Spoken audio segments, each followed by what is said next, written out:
Carson of Indiana. He is the second Muslim ever to be elected to Congress, first Muslim to sit on the House Intelligence Committee. Congressman Carson, thank you for joining us tonight.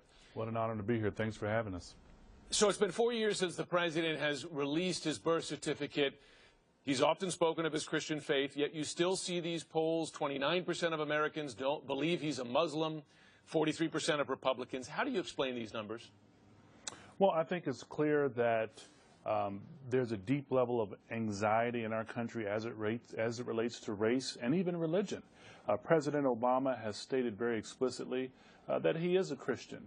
And what makes President Obama so great is that his life story, he has a global life story, and he has a global vision. You know, the Founding Fathers, as imperfect as they were, as imperfect as we all are, they were at least visionary when they established in Article 6 of our Constitution that there shall not be a religious test to hold public office.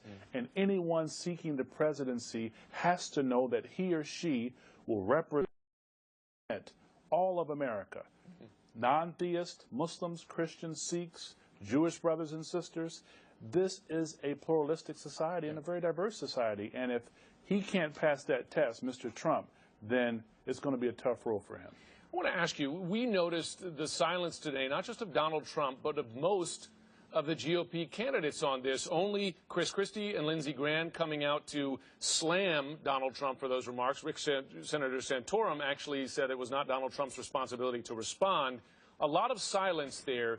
You heard David Axelrod called, or rather Josh Earnest called this a cynical strategy by Republicans. Is it intentional to let these doubts and fears sort of live and hang out there to appeal to a certain part of their base? Is that an intentional political strategy?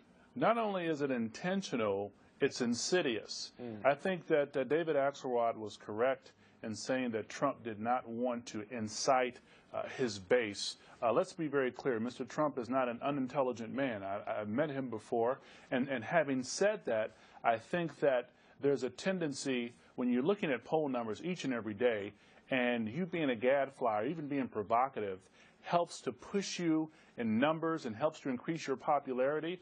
I think that that often becomes concretized and solidified in a way that is hurtful and harmful, because when the debate gets closer and closer and there are fewer people on that stage, he's going to have to delve deeply into serious policy issues that deal with education, job creation, and our broken infrastructure.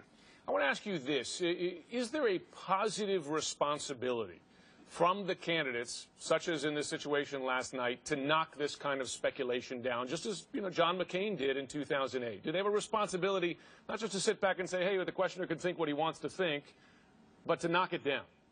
If they are seriously concerned about keeping our, if I can quote Ben Franklin, then certainly they have a responsibility. There are nearly 8 million Muslims in this country, many of whom hold elective offices. I challenge anyone to go to any major hospital in this country. They'll find a Muslim physician. There are Muslim attorneys. There are Muslim businessmen and women who are helping to put Americans back to work. There are Muslims who are in our intelligence services and law enforcement community who are helping to keep our country safe. Surely anyone seeking the highest office in the land must recognize that Muslims are not only here to stay, but we are a critical and vital part of our society. Congressman Carson, fair words. We appreciate you taking the time tonight.